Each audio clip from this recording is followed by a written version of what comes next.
Please let me now invite our presenters from the Humanitarian Advisory Group and Pujiono Center.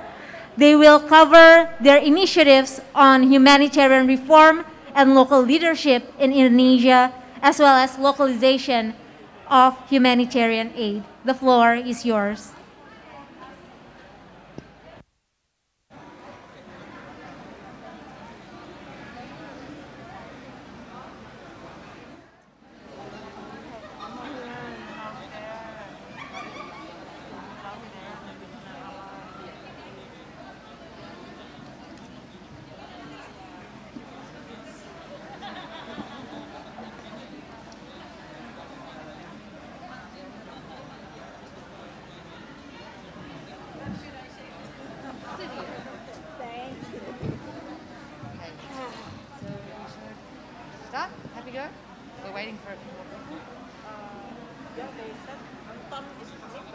They did? Is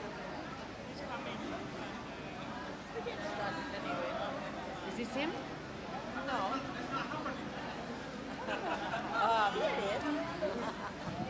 Hello. Baik-baik gimana? Rosyanto, Anton ya. Ya. I'm Jess. Jess, how are you? Saya sudah lihat tetap.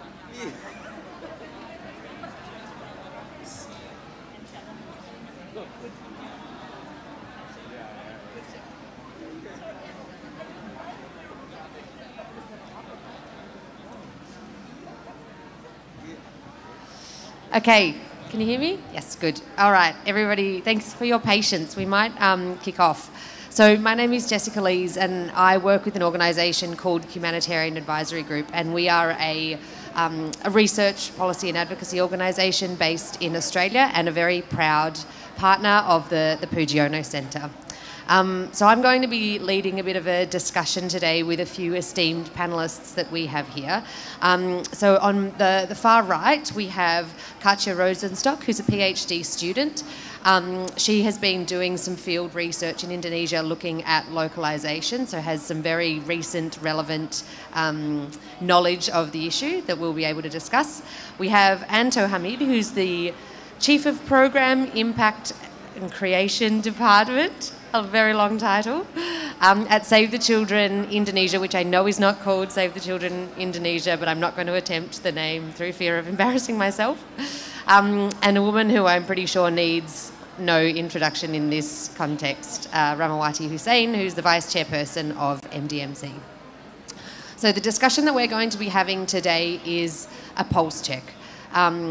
The focus of the discussion is around localization. So we know that there has been a lot of progress and a lot of energy around this subject since 2016, but we're wanting to really have a bit of a pulse check and an update on where progress has been in Indonesia and where there might be opportunities to really push things forward a little bit more. So across the panel, we've got a really diverse range of experiences that we'll be able to draw on, and then hopefully also have some reflections from the floor as well. So Katja, I might actually start off with you, given your head has been very much in this space for the last couple of months or years. So can you give us a bit of an update on what your research has been finding in terms of where there has been progress in Indonesia?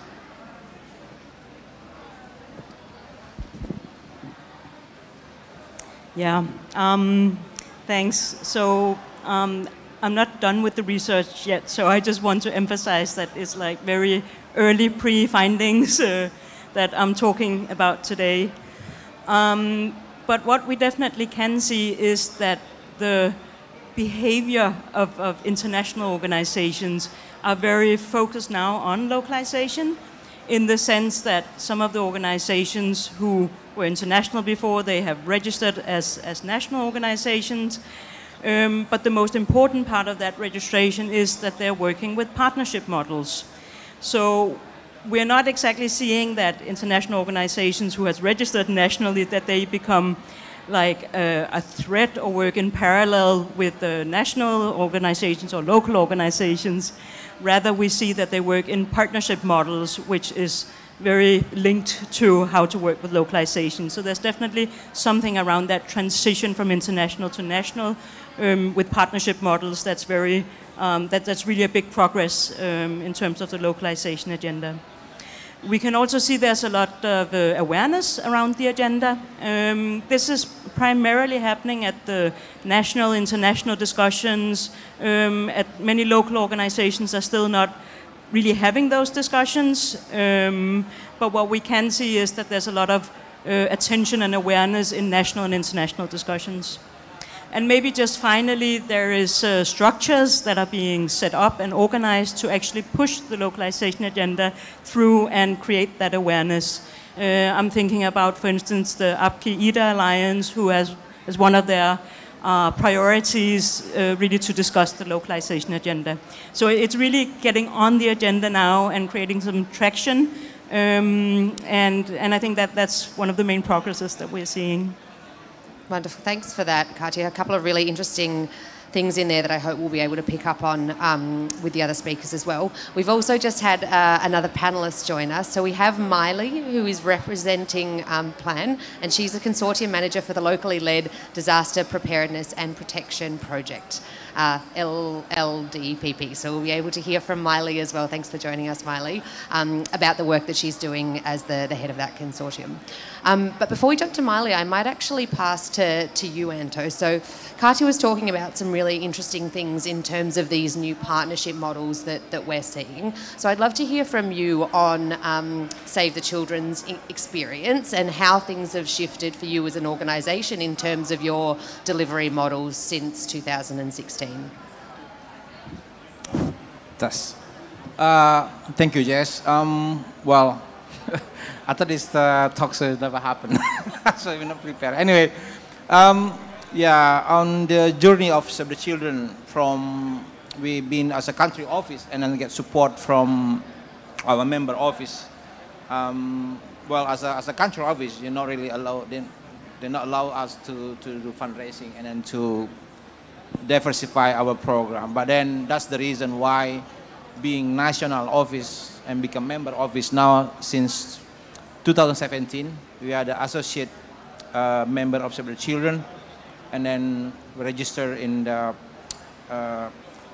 Kemenhunkam, Minister of Law and Enforcement, and the 2021 now we can allow say that Yayasan Save the Children Indonesia. From that period, first the opportunity now we can do fundraising, and the second one is we can expanding our mission to support more local partners. And I can tell from the experience I had that when I back home from the global position and support Indonesia, Indonesia for 2018 Central Sulawesi response, where we have very limited partners. I think, to be honest, that Oxfam and other organizations is more ahead than Save the Children. That time Save the Children is very focused on ourselves. But now, with those opportunity, and we are expanding. We engage with Muhammadiyah. We engage with IDEP. We engage with more. And surprisingly now, with the 2021, and when I asked our humanitarian department, for example, now we register about over 17 local partners with us. In that process, I mean, this is the first that we move ahead with the localization, and then how we thought that localization into not just subcontract partners, it's more on co-creation together. That's the process. In the number of opportunity now, in the we design the log frame together, we discuss, and we call it with IDEP, with other migrant care, PKBI, and during the COVID-19, it's a bit lengthy process. It's not easy process because we have to put our head together, but we have to do that process. Yeah, because in the past we say this is the proposal, this is the subcontract, and then you do it. Now that paradigm is shifting the paradigm. We are more on listening each other's and put our concept together and then build the theory of change together. So that's the kind of process we've been through, Jess. I hope that answered your question. Thank you. Yes, very much so. Thank you. I might go over to you now. So I remember a conversation that we were having years ago after the Sulawesi earthquake and tsunami, and you were reflecting on what that process was like for MDMC in terms of the huge amount of international partners that were coming to you requesting partnerships in a time when you were really stressed and busy and overwhelmed. I'd love to hear from you if you've seen since then any changes in the way that your partners are engaging with MDMC or anything else that has changed in the landscape since that time. Thank you, Jess. I agree with Pak Anton is also Kacha as well that localization in Indonesia is right now is on progress. Since we talk about the Palu case when the government of Indonesia like not imposing that international actor working with the local, it provides us more rooms to work with international actor who work in Indonesia. For MDMC, I see that become more and more international actor try to approach us and working with us as Muhammadiyah have a very fast network throughout Indonesia. Right now we are working with Mali and LDPP. And we are not focusing internally on MDMC, but we also try to strengthening the local government. So what we do in terms of localization, we cannot only the international NGO with the local NGO only, but we also need to engage with the local government because at the end they are the one who responsible. And also we work a complement to government. So that's why important. The one that we work with Siap Siaga right now with the DEFAT is also trying to do the recovery, behavioral change in face-to-face school. So we also implement the Safe School program with the Siap Siaga. We also engage with the government, not only one sector. For example, the Agency of Education, Agency of Health, the COVID Task Force. So without having working with the local NGO, then it's not easy to, to implement the localization as a comprehensive objective. Yeah, so that's why we see that working with how to work international, national, and subnational, because MDMC also working with the subnational and also with the district level, district and city level of government. Not only one agency, but multiple agency will ensure that there is a sustainability and also the increasing capacity, not only institutional capacity through the regulation, but also the individual capacity in terms of like skills and understanding. Like with the LDPP, we are focusing on protection. With the Siap Siaga, we focusing on education, safe school program. And also we working with other donors, even right now in Palu, also ensuring the livelihood and also the capacity for disaster risk reduction. So through Respond, we try to pull into the preparedness and also level. I guess that's moving now. That is great. And just a really quick follow-up question before I go to Miley. Have you actually seen a really tangible shift in the way that international organisations approach partnering? Do you think that that has changed and is moving away from some contracting, or do you think that there still might be some room to continue to progress that in that area?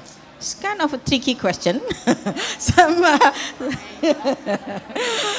are really good in term localizing and like co-designing, working, but some are still using the same old way of subcontracting.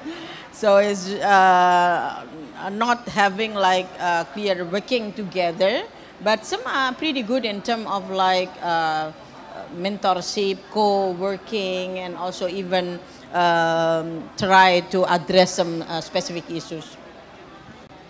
Yeah, so it's not fully transformed, but there has been some progress in some areas. Miley, over to you. Thank you so much for joining us. I'd love to hear a little bit more from you on the LLDPP project. What are the kinds of things that you're working on through this consortium, and why do you think that these are important? Okay, thank you. I apologize for a bit late.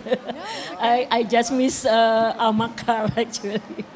Okay, thank you for this opportunity. I just explain a bit about LLDPP. This is the consortium project where MDMC is there and Plan International is the lead of the project.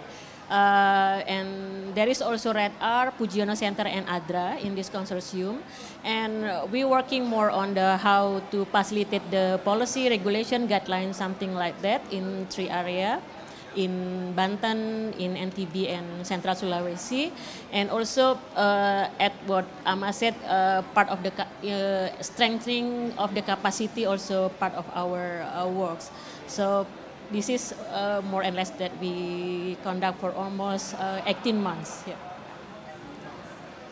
And can you talk us a little bit more through maybe some of the challenges that you're having through the program as well? I think we've reflected on a lot of the progress, but I think if we're going to have an honest conversation, particularly in this space, it would be great to unpack some of the things that might have been a little bit more difficult. Yes, I think MDMC more on the field, more can explain more about the challenge, but yeah, we work first about the partnership models. This is 5 organizations, and every of them has the unique works. And a big challenge is harmonize the. This is about addressing the regulation, from the national policy into the provincial level. So this is the biggest challenge for us. Another thing is about the capacity, understanding of knowledge, understanding of the policy, and also. Locally led context is not only involving the government or NGO, but also participating more into the community. So this is the big challenge for us as well. Can I add that? Yes, please. Yeah. Okay, I try to add because MDMC actually working on the ground and trying to communicate with the government from various actors and also other NGO. The big challenge is at the national level, men already know the cluster protection, for example, but at the provincial and district level, they have no idea. And then they do not know how to start. And when we invite, then they ask us to lead. So it means that it still rely on the knowledge of the leading actors, not having the sense of belonging at the sub-district level. So it's very important actually. Most of the regulation in Indonesia is only like more on instructive. So it's already there. But whether the district or the province understand or not, it's up on their own, active or engagement with at the national level. So the big challenge is how actually to put the regulation or policy at the local level first. And then the second one, the problem at the government is the big or the high turnover. So once we already train, and then next 6 months they already move. So how to manage the continuous work with the district level or city level or even province level. So the one that we already trained 6 months ago is already not there. So it's difficult. But we managed to facilitate by having the consortium. Consortium or forum usually is more possible for localization, because by having forum, whoever chosen or representative, they at least have representative. So the representation of organization will at least ensure the sustainability of the forum, and then the idea for example, that right now we are working on protection cluster. So at least they understand and also put into the assignment from one of the sector in the local government. For example, MDMC asked the Ministry of the Agency of Social Affairs the agency of social affairs, the one who let or provide the letterhead. It will impose other sector to join. So that's just a simple technical example. Just 1 minute? Yeah. No, Yeah, please. sorry. Yeah, for some of the children that we are, when we look at the challenges and for localization, for example, the question about when you say localization, what do you mean? Either there's a localization, there's an NGO in the national level, doesn't mean that local. There's an NGO or civil society in province level. There's a CSO in district level, and the CSO in the village level. I mean, Muhammadiyah one of the best opportunity because they have ranting from the top into the daerah into the ranting. Well, I know that because I'm still a Muhammadiyah batch member, right? I'm small. I'm doing that ranting. So the same thing with NU, Nahdlatul Ulama. They also have a very strong grassroots level. Now, with this NGO looking at, we're saying that if we want to say that define the localization, we have to make it very clear that, what do you mean by localization? This is something that people just say, if you're funding me, means localization. I don't think that the right term. And the second one is about budget. Is that the question about whether the international NGO or the national NGO providing sufficient budget.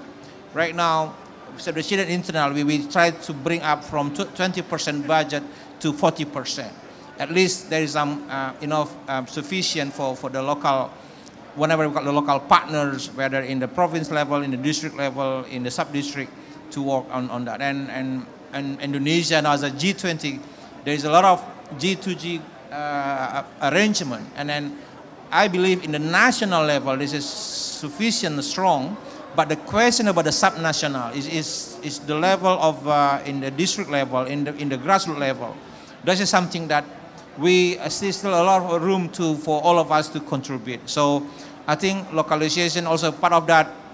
National NGO or international NGO, when it comes to the budget, they say still kind of hit and run. I mean, if your funding over, then the project over. That's why I think the way the exit plan and how investment to include it, to strengthen the localization in that grassroots level is a must. So that's my additional point. Thank you. Yeah, and it's so interesting that you bring up that point around different perspectives and the way that different people conceptualize localization, because it was a highly political issue for a long time at the global level, and it looks like it still is at many levels.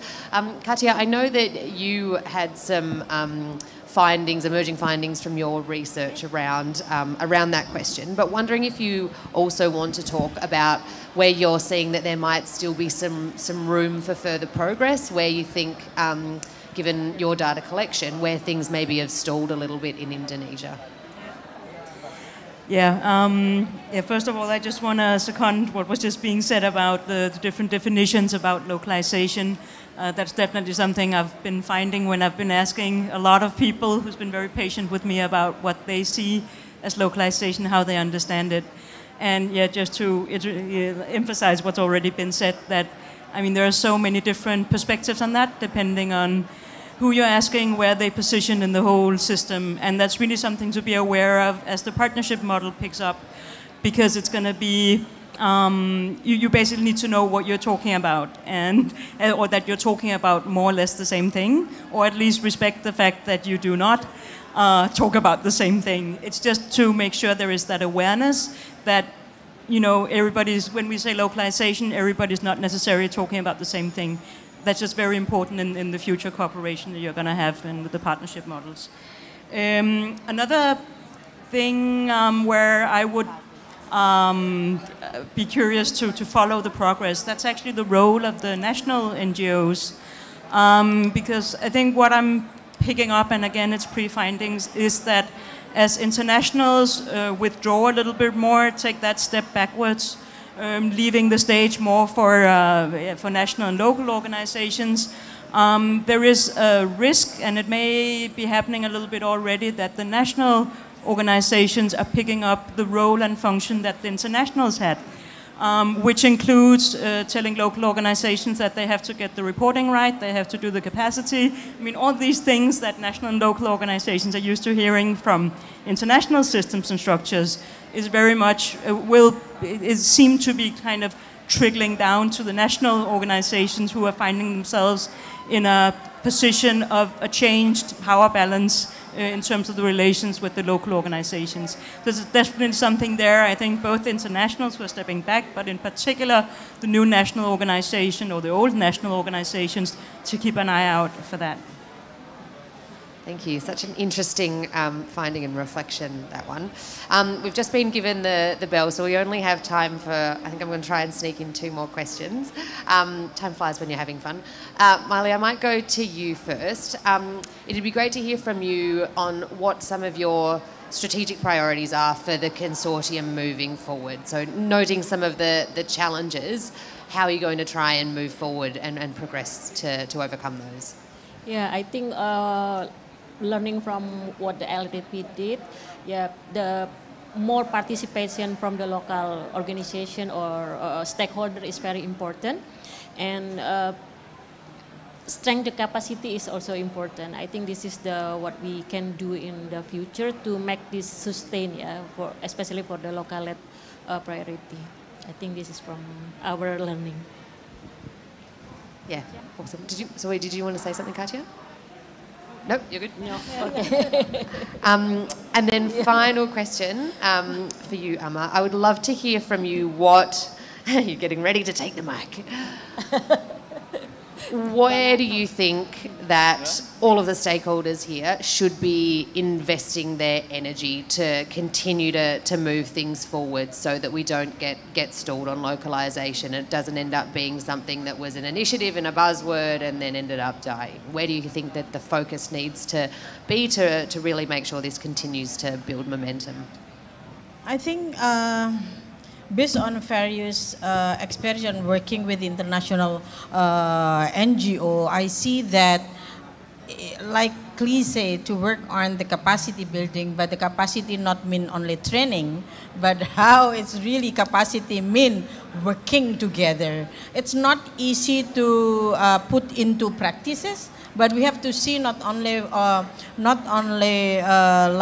training, but even for accompanying, making regulation and SOP, standard operating procedure. Even not many understanding how to put into words the agreeable standard operating procedure first. And then the second one, every time we have a response, because sometimes response is place where we could, or like window opportunity for strengthening capacity. So we have to invest in preparedness, not only in response or only per project, but invest mean not only providing grant, but it's also managed to increase the ability of the local government. And then we can use at the third one is how to use the national organization to facilitate the local, because many times when international pour a lot of money, if you just give it to the local, they do not know how. I mean, they know, but they are not having ability, or they are not used to it to manage a big fund. So the flexibility and stuff, so all the reporting like what issue, but here by having facilitation, it doesn't mean like subcontracting, like what Kacha mentioned, that the role of international been transferred into the national NGO. We try to avoid that, but we have to strengthen the local NGO by having more like accompanying. Yeah, so it's really 3 different way to do it, but that's what the energy that we put on. Wonderful, thank you. Got a great closing reflection. All right, I think that pretty much wraps us up. Just a few final reflections from my side before we thank all of our panelists and hand over to the next team.